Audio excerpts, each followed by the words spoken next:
Today class జాతీయ చిహ్నాలు.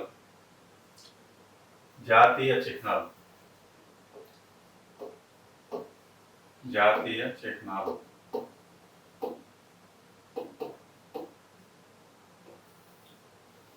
వీటిపైన డిఎస్సి కానీ అదర్ కాంపిటేటివ్ ఎగ్జామ్స్లో ఖచ్చితంగా ప్రశ్న వస్తుంది. అవేంటివి అనేది మనం ఏం చదవాలి? జాతీయ చిహ్నాలు అంటే జాతీయ జెండా రెండు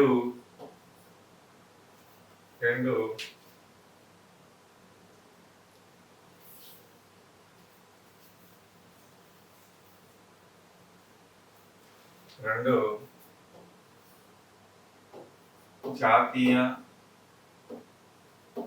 గీతం, 3 జాతీయ గేయం, 4 జాతీయ చిహ్నం, జాతీయ క్యాలెండర్,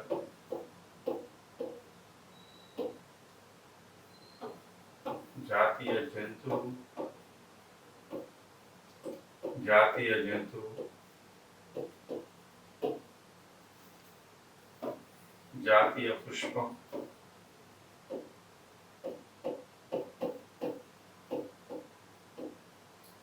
జాతీయ ఫలం,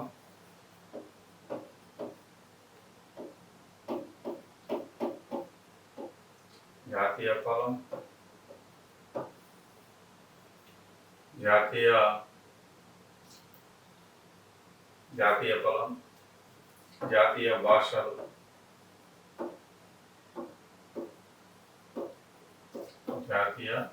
భాషలు, ఇవన్నీ కూడా మనం చదవాల్సినటువంటి పరిస్థితులు. ముఖ్యంగా ఫస్ట్ మనం ఏం చేద్దామంటే జాతీయ జెండా గురించి తెలుసు. జాతీయ జెండా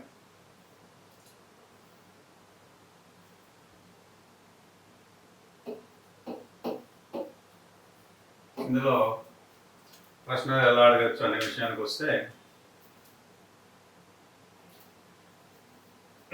జాతీయ జెండాను ఎవరు రూపొందించారు అనే ప్రశ్న అడగచ్చు. జాతీయ జెండాను రూపొందించినది పింగళి వెంకయ్య.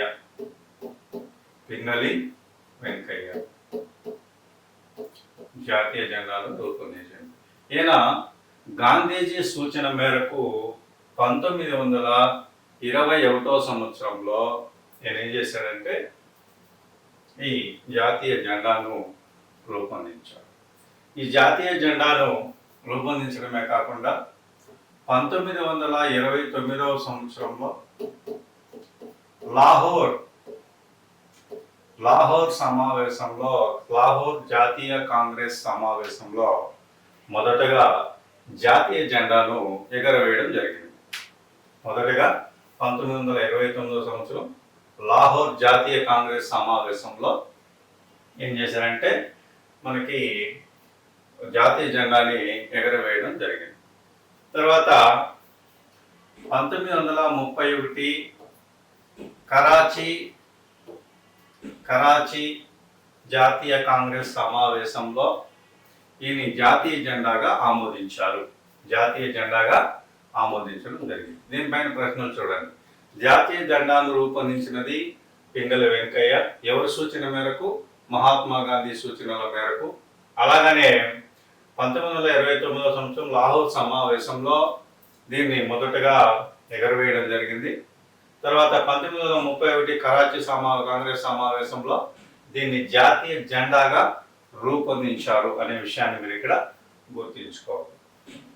అయితే మన జాతీయ జెండాని ఏం రంగులు కలిగి ఉంటాయి? పై భాగం నుంచి కాషాయం, మధ్య భాగం వచ్చి తెలుపు, కింది భాగం వచ్చి ఆకుపచ్చ కలిగి ఉంటుంది. ఈ తెలుపు భాగంలో అశోక చక్రం కలిగి ఉంటుంది. అశోక చక్రం కలిగి ఉంటుంది. సో ఈ విషయాన్ని కూడా మనం గుర్తుంచుకోవాలి. ఇందులో ఒకవేళ ప్రశ్న అడిగితే ఎలా అడుగుతారో అనే విషయాన్ని మనం గమనించినట్లయితే కాషాయం దేనికి చిహ్నం అని అడగచ్చు. ఈ కాషాయం వచ్చి ధైర్యం, త్యాగం. తెలుపు శాంతికి చిహ్నం. ఆకుపచ్చ పసిడి, పంటలు, నమ్మకం, విశ్వాసం అనే అంశాలపైన వీటిని చిహ్నాలుగా మనం చెప్పవచ్చు. సో ఇంకా అశోక చక్రాన్ని సారనాథ్లోని అశోకుడు వేసినటువంటి శాసనం నుంచి ఈ అశోక చక్రాన్ని తీసుకున్నారు. ఇందులో 24 ఫోక్సెస్ అనేవి ఉంటాయనే విషయాన్ని మనకందరికీ కూడా తెలిసినటువంటి విషయం. సో కాబట్టి ఈ విషయాలన్నీ కూడా మనం గుర్తుంచుకోవాలి. దేనికి చిహ్నం అనే విషయాలపైన మనకు ప్రశ్న అడిగేదానికి అవకాశం ఉంది. తర్వాత ఈ జాతీయ జెండాకు 2002 సంవత్సరంలో నూతన ఫ్లాగ్ కోడ్ అనే దాన్ని ఏర్పాటు చేశారు. ఈ నూతన ఫ్లాగ్ కోడ్ దేనికి సంబంధించింది అనే విషయాన్ని చూస్తే జాతీయ జెండాను ఏ సమయంలో ఎగరవేయాలి, ఎలాంటి సమయాల్లో ఏ విధంగా ఎగరవేయవచ్చు అనే విషయాన్ని తెలియజేస్తుంది. సో ఈ ఫ్లాగ్ కోడ్ని సవరించి 2024 జనవరి 23వ తారీఖున సుప్రీంకోర్టు ధర్మాసనం ఏం చేసిందంటే జాతీయ జెండా ఎగరవేయడం ప్రతి ఒక్క పౌరునికి ప్రాథమిక హక్కుగా కల్పించింది. ఎప్పుడు 2024 జనవరి 23న జాతీయ జెండాను ఎగురవేయడం ప్రతి ఒక్క పౌరునికి ప్రాథమిక హక్కుగా చెప్పింది. ఈ ప్రాథమిక హక్కుగా పొందుపరుస్తూ ఆర్టికల్ 19(1) సబ్ క్లాస్ ఏలో ఈ విషయాన్ని పొందుపరచడం అనేది జరిగింది. తర్వాత ఇదే జాతీయ జెండాను నూతన ఫ్లాగ్ కోడ్ని సవరించి 2016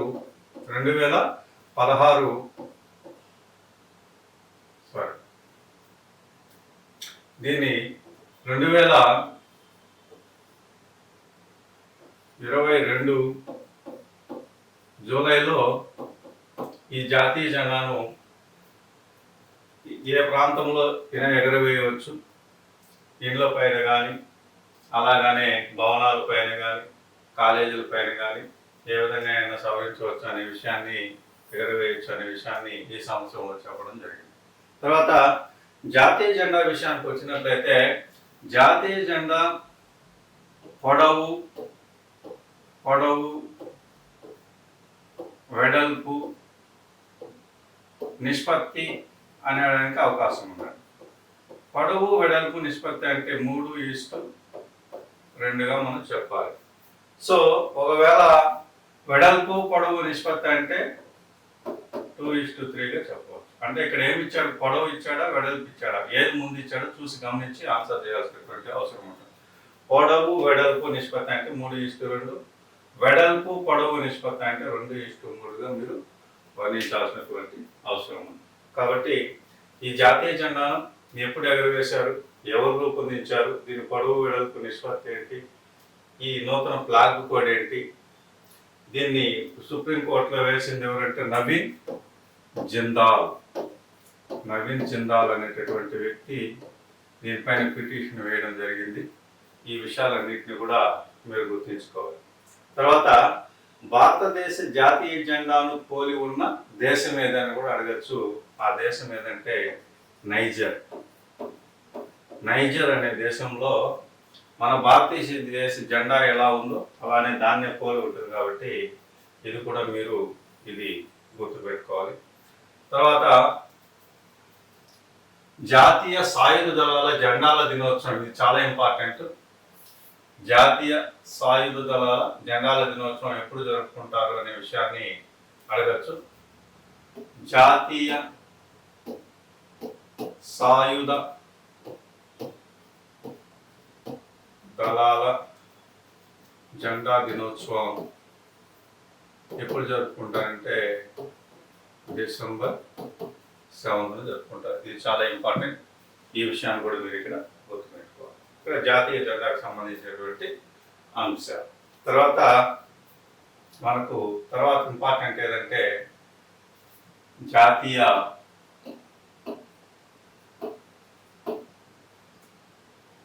ఈ జాతీయ జెండాను ఎప్పుడు రూపొందించాడు, ఎప్పుడు రాజ్యాంగం ఆమోదించింది అనే విషయాన్ని కూడా మీరు ఇప్పుడు గుర్తుంచుకోవాలి. జాతీయ జెండాని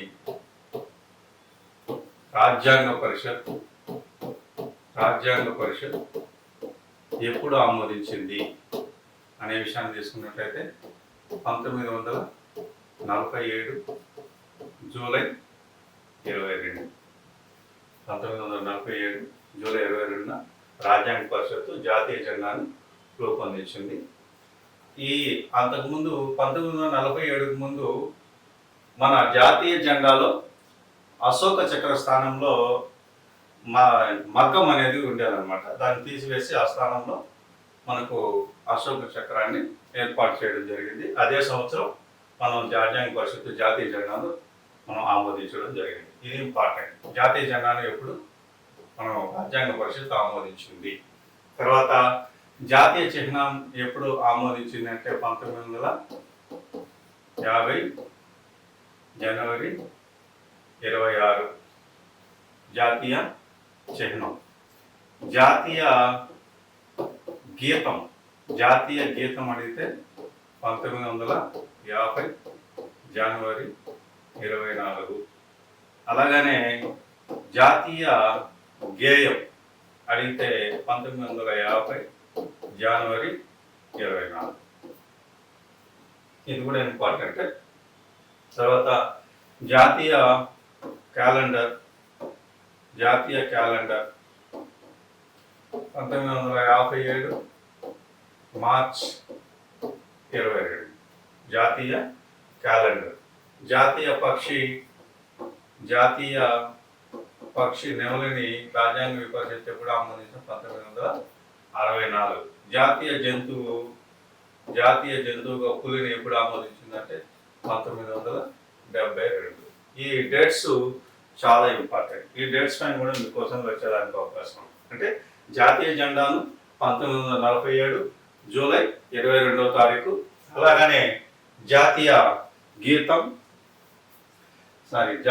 చిహ్నం 1950 జనవరి 26. ఇది బాగా గుర్తుపెట్టుకోండి డిఫరెన్స్.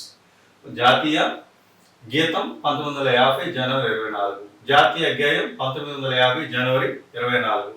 అలాగనే జాతీయ క్యాలెండర్ 1957 మార్చి 22. జాతీయ పక్షి 1964. అలాగనే జాతీయ జంతువు పులి 1972. ఈ డేట్లో ఖచ్చితంగా ప్రశ్న వచ్చేదానికి అవకాశం ఉంది. తర్వాత జాతీయ చిహ్నం.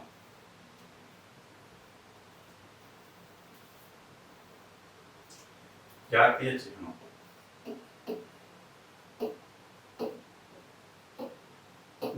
చిహ్నం మనకి లైన్ క్యాపిటల్. మనకు జాతీయ చిహ్నం వచ్చి లైన్ క్యాపిటల్. ఇది 4 తలల సింహాన్ని కలిగి ఉంటుంది. మనకు కనిపించేది మాత్రం 3 తలలే కలిగి ఉంటుంది. వెనక భాగం ఒక సింహం కలిగి ఉంటుంది. తర్వాత ఇది ఎక్కడి నుంచి అంటే సారనాథ స్తూపం నుంచి గ్రహించారు. ఇక్కడ జాతీయ చిహ్నం యొక్క పీఠం పైన మనకి ఏమేమి ఆమోదించి ఉన్నారు అనే విషయాన్ని కనుక మనం చూసినట్లయితే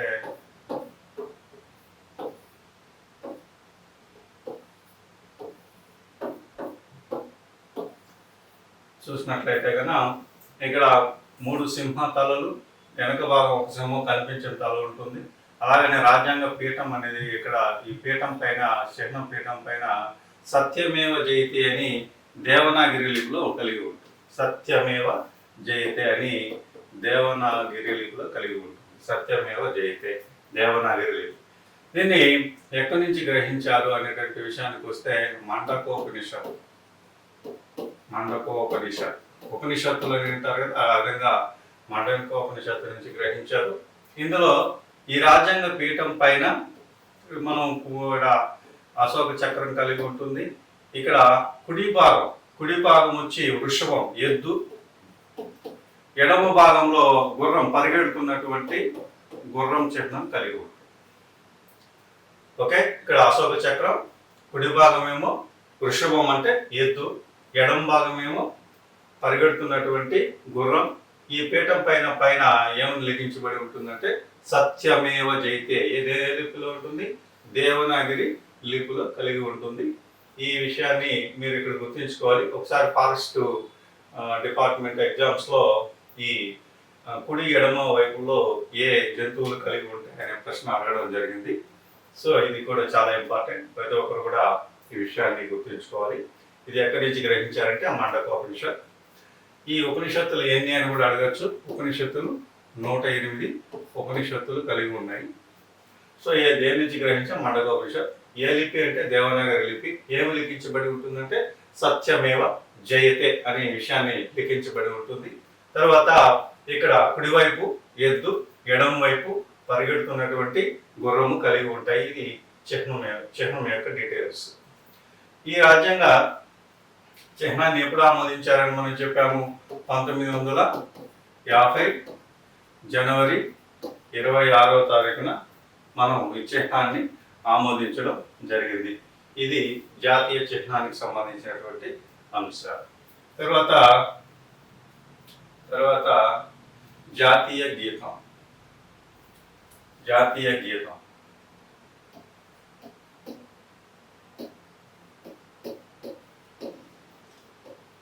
మన జాతీయ గీతం నేషనల్ యాంథమ్ మీద మనకు జనగణ మన. సో ఈ జాతీయ గీతాన్ని ఎవరు రచించారంటే మనకు morning song of India, morning song of India పేరుతో 1919వ సంవత్సరంలో ఉమ్మడి చిత్తూరు జిల్లా అయినటువంటి మదనపల్లిలో ఉన్న బీటీ కళాశాలలో, బీటీ కళాశాలలో రవీంద్రనాథ్ ఠాగూర్ దీన్ని రచించడం జరిగింది. మార్నింగ్ సాంగ్ ఆఫ్ ఇండియా పేరుతో బీటీ కళాశాల. ఇది ఎక్కడి నుంచి గ్రహించారు అంటే గీతాంజలి నుంచి గ్రహించారు. దీన్ని ఆయన బెంగాలీ భాషలోకి అనువదించడం అనేది జరిగింది అనే విషయాన్ని మనం తెలుసుకోవాలి. అయితే మొదటగా ఈ జాతీయ గీతం బెంగాలీ భాషలో ఉందని, ఇది మొదటగా 1911వ సంవత్సరంలో డిసెంబర్ 27వ తారీఖున మొదటగా దీన్ని ఆలపించారని, తర్వాత 1912వ సంవత్సరంలో ఇక్కడ తత్వబోధిని అనేటటువంటి పత్రికలో దీన్ని ముద్రించారు. తత్వబోధిని అనే పత్రికలో దీన్ని ముద్రించడం కూడా జరిగింది. ఈ విషయాన్ని కూడా గుర్తుంచుకోవాలి. తర్వాత ఈ జాతీయ గీతం ఆమోదించబడినటువంటి సంవత్సరం ఏంటంటే 1950 జనవరి 24న ఇది జాతీయ గీతంగా ఆమోదించడం జరిగింది. ఇదన్నీ కూడా మనకు పూర్తిగా జనగణమన పాడడానికి పట్టే సమయము 52 సెకండ్ల టైం పడుతుంది. సంక్షిప్తంగా 20 సెకండ్లలో పాడవచ్చు అనే విషయాన్ని మనం తెలుసుకున్నాం. ఇది అందరూ కూడా మన భారతదేశం యొక్క వర్ణన గురించి ఇందులో తెలియజేయబడి ఉంటుంది. మనం చూసినట్లయితే పంజాబ్, సింధు, గుజరాతీ, మరాఠా, ద్రావిడ, ఉత్కల, వంగ అన్నారు. అంటే మనం ఇలా ఇండియా మ్యాప్ కనుక చూసినట్లయితే ఇదంతా కూడా మనకు తీర ప్రాంతం కలిగి ఉంటుంది. సముద్ర భాగం అంతా కూడా కలిగి ఉంది కాబట్టి ఇక్కడ కూడా మనకు తీరాలు ఉన్నాయి. ఇది ఎలా గుర్తించారు అంటే పంజాబ్, సింధు అంటే పంజాబ్, సింధు అంటే సింధు నది, దాని ఉపనదులు వాటికి సంబంధించి. పంజాబ్, సింధు, గుజరాతీ, మరాఠా, ద్రవిడ అంటే 4 రాష్ట్రాలు. ఏంటంటే తెలుగు రాష్ట్రాలు, అలాగనే కన్నడం అంటే కర్ణాటక, కేరళ, తమిళనాడు, తెలుగు, ఈ 4ని ద్రవిడ అంటారు. కాబట్టి గుజరాతీ, మరాఠా, ద్రావిడ, ఉత్కల అంటే ఒరిస్సా, ఉత్కల, వంగ అన్నారు. గుజరాతీ, మరాఠా, ద్రావిడ, ఉత్కల, వంగ అంటే బెంగాల్, పశ్చిమ బెంగాల్. సో కాబట్టి ఇలా దేశాన్ని గుజరాతీ, మరాఠా, ఉత్కల, వంగ, పంజాబ్, సింధు, గుజరాతీ, మరాఠా, ద్రావిడ, ఉత్కల, వంగ, వింధ్య, హిమాచల, యమున, గంగ అని ఇలా వర్ణిస్తూ ఈ జాతీయ గీతాన్ని వర్ణించడం అనేది జరిగింది. సో కాబట్టి దీనిపైన మీకు ఎగ్జామినేషన్ పాయింట్ ఆఫ్ వ్యూలో గుర్తుంచుకోవాల్సింది 1950 జనవరి 24 ఎన్ని సెకండ్లో పాడతారంటే 52 సెకండ్లు, సంక్షిప్తంగా 20 సెకండ్ల కాలం. ఇది మొదటగా ఎప్పుడు ఆలపించారంటే 1911 డిసెంబర్ 27. అలాగనే దీన్ని తత్వబోధిని అనే పత్రికలో 1912లో దీన్ని మొదటగా ముద్రించడం జరిగింది.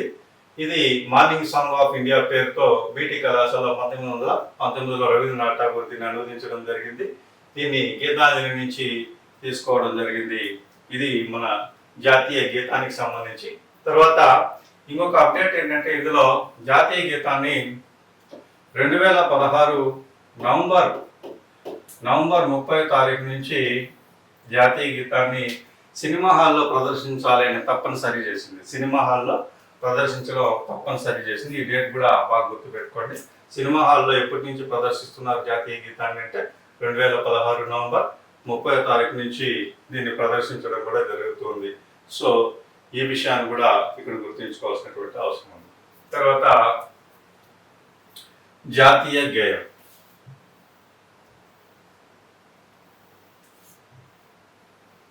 జాతీయ గేయం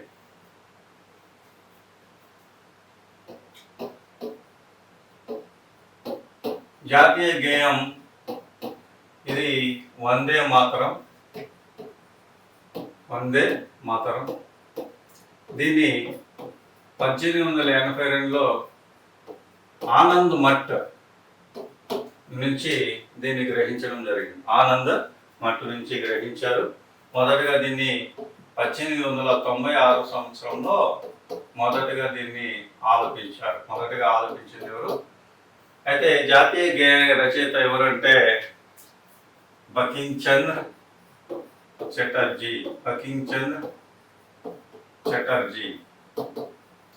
ఇక్కడ చూడండి, జాతీయ గేయం వందే మాతరం. దీన్ని ఎక్కడి నుంచి తీసుకున్నాం? ఆనంద్ మఠ నుంచి తీసుకున్నాం. ఇది మొదటగా ఎప్పుడు ఆలపించారు?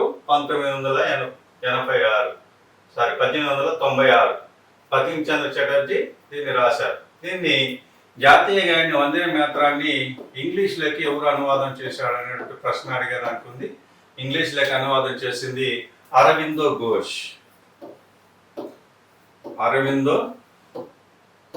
ఘోష్. ఈ జాతీయ గేయాన్ని ఇంగ్లీష్లోకి అనువాదం చేసిన వ్యక్తి అరవిందో ఘోష్. ఇది ఇలా జాతీయ గేయానికి సంబంధించినటువంటి అంశాలు మనం ఏం గుర్తుపెట్టుకోవాలి?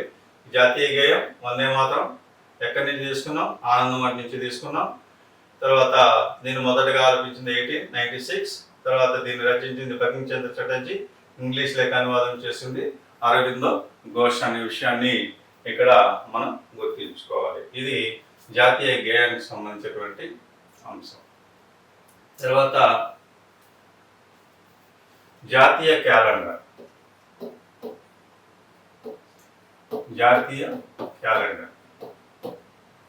దీన్ని 1957 మార్చి 22న భారత రాజ్యాంగ పరిషత్ దీన్ని ఆమోదించింది.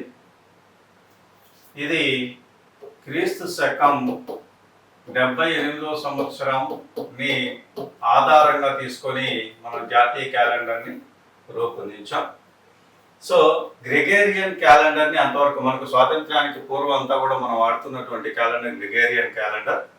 తర్వాత దీన్ని శక ఎలాగా మనం తీసుకుంటాం 78వ సంవత్సరం దీన్ని ఆధారంగా తీసుకొని మనం క్యాలెండర్ని రూపొందించాం. ఇందులో ఇంపార్టెంట్ ఏంటంటే ఎప్పుడు రాజ్యాంగ పరిషత్ ఆమోదించింది, ఈ శక ఎర ఏంటి అనే విషయాలపైన దీంట్లో ప్రశ్న అడిగేదానికి అవకాశం.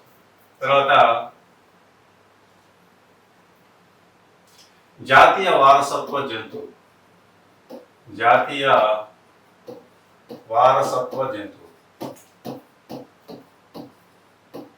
మన జాతీయ వారసత్వ జంతువు ఏనుగు.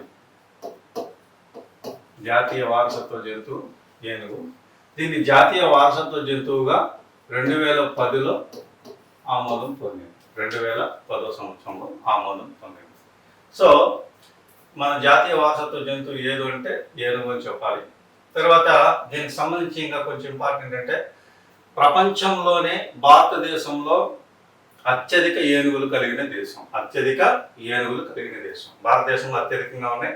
సో ఈ ఏనుగులన్నీ కూడా భారతదేశంలో అకార్డింగ్ టు 2002 సెన్సస్ కదా మనం తీసుకున్నట్లయితే 29,964 ఏనుగులను కలిగి ఉంది భారతదేశంలో.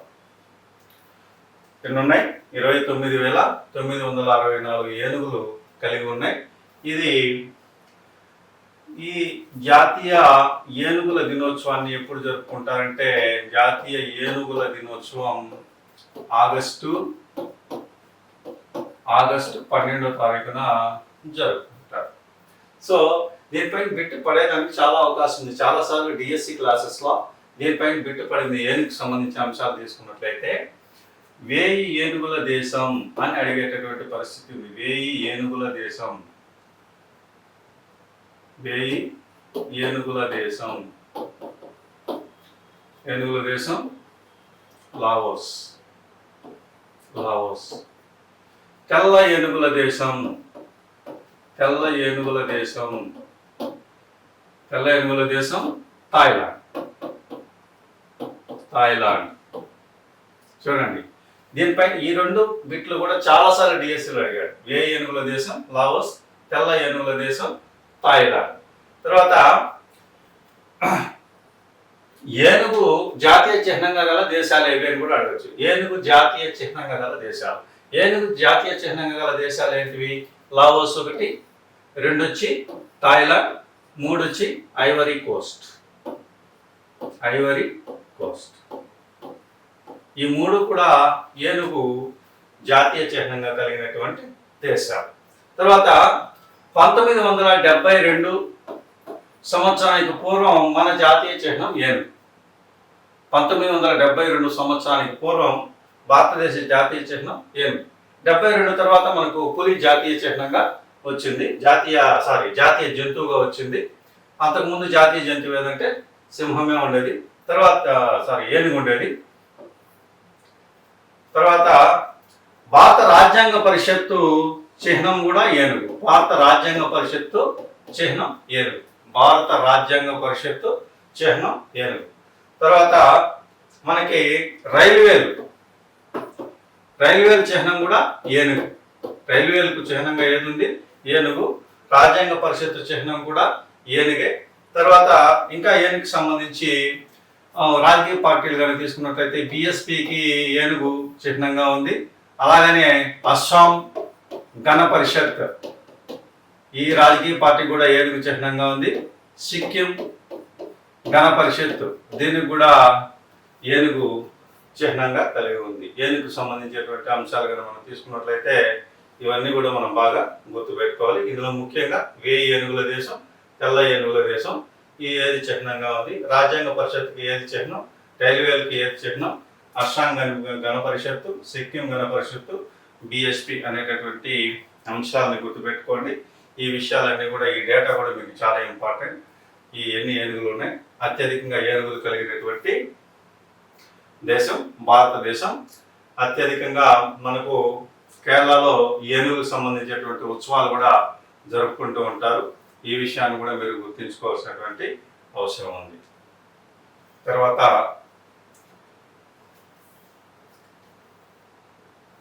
జాతీయ జంతువు పులి. జాతీయ జంతువు పులి. ఇది 1972 నుంచి దీన్ని ఆమోదించాం. దీని యొక్క శాస్త్రీయ నామం పాంథారా టైగ్రిస్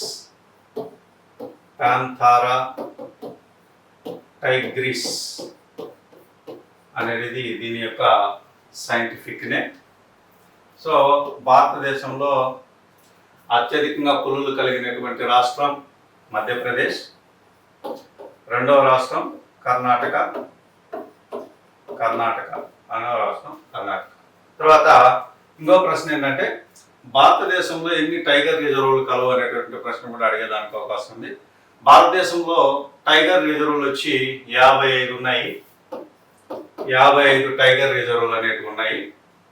ఇందులో అతిపెద్ద టైగర్ రిజర్వ్ ఏదంటే శ్రీశైలం టైగర్ రిజర్వ్, శ్రీశైలం. ఇది భారతదేశంలోని అతిపెద్ద టైగర్ రిజర్వ్. తర్వాత